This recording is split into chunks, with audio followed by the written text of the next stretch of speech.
Welcome back to Proxy, everybody, and today we're going to be talking about how to use a Harlequin Starweaver in 10th edition.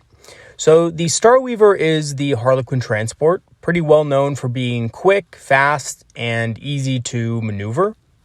It was pretty much a staple in 9th edition lists to accompany Harlequins to give them a little bit of extra threat range and protection against indirect fire, which is basically the Harlequin's main weakness, as they don't really care for a lot of high volume, low AP attacks, considering they have an invul save. And the Starweaver, packed a pretty good punch for what it did. And I think in 10th edition, it's possibly a little bit better in a lot of ways. So it did lose a couple of things, but it also gained a few things as well, which is kind of rare for 10th edition units in general that are, revolving around close combat. The cool thing about the Starweaver is that in this edition, it actually happens to have a really cool ability, which I'll go into, which can help Harlequin survive a lot better. Last edition, it was a stratagem, and now you just get it for free, even though it is toned down a little bit. And that ability can allow you to do some really cool stuff and allow your clowns to survive a bit longer. So without further ado, let us go ahead and dive right into the Starweaver in 10th edition, the Master Baiter. So first, a quick overview of what we're going to be looking at in today's video. We're going to be looking at the stats, weapons, and special rules of the Starweaver, its strengths and weaknesses, combos and synergies, and lastly, the role that they play in an Eldar army and how to make the most out of them. Starting with its stats, it's extremely fast at movement 14, has a 4+ save regularly, but it also has a 4+ invulnerable save. Otherwise, though, it's pretty fragile, toughness 6, wound 6, it's not going to survive long once that invul save fails. As far as its ranged weapons go, it is armed with 2 shuriken cannons, which are pretty effective against heavy infantry. You get 2 of these things with the Starweaver, so that's pretty effective.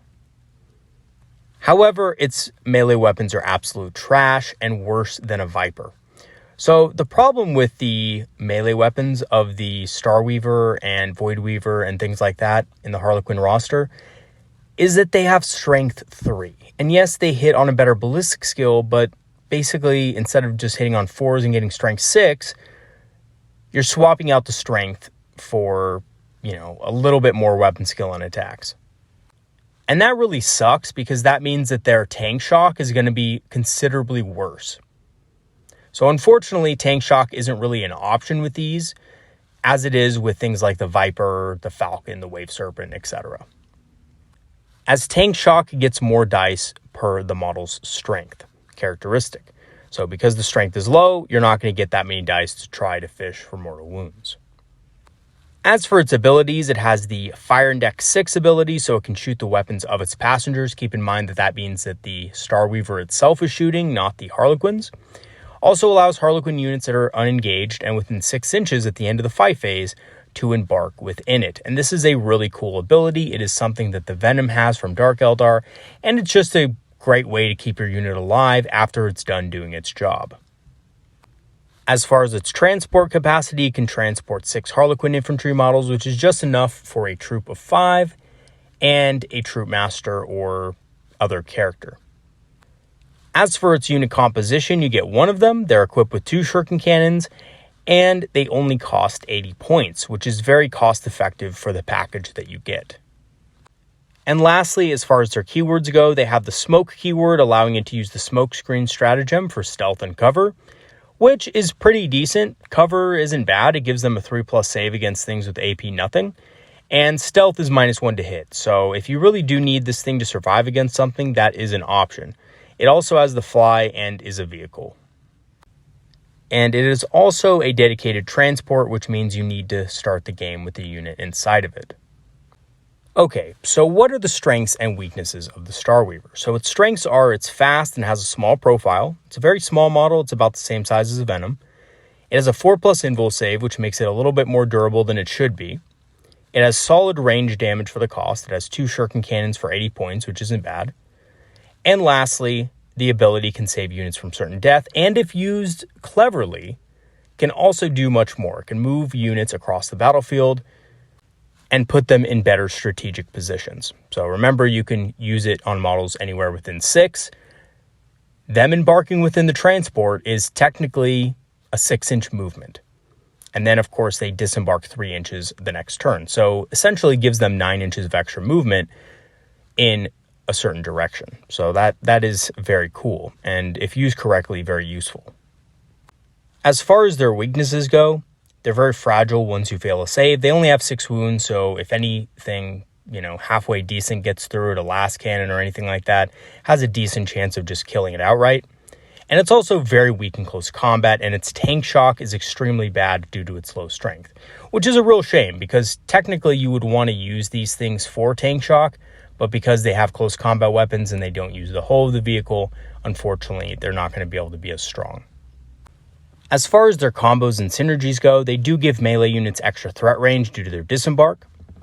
Their ability also allows for some very cheeky retreats. I love doing this next to a ruin, for example, and doing it next to a ruin is probably one of the most troll things you can do with it. The reason why is because you can actually use the ability to pull a unit 6 inches away that's maybe, on an objective, maybe just cleared an objective away from an enemy unit, or killed something inside some ruins. Then you can use the ability to embark them in the Starweaver, and if your opponent kills the Starweaver, you can just disembark the unit on the other side of the ruins out of line of sight. I've done this a couple times now where I've positioned my Starweaver in between the wall of a ruin and the Harlequin unit, as well as, the other side of the ruin. And this has allowed the Starweaver to take the Harlequins in, and then when the Starweaver is destroyed, which it probably will be, the Harlequins can dump themselves on the other side and be out of line of sight. And you can also do this not only with Harlequin troops, but with characters like the Solitaire and Death Jester to get them out of a tough position. So if you have to advance a certain distance with your Death Jester, and maybe that puts them at a vulnerable position, you can always embark back into the Starweaver to safety. And the same thing goes for the Solitaire. The Starweaver also allows models inside to shoot, which thanks to the firing deck rule means that the transport actually counts as equipped with those weapons.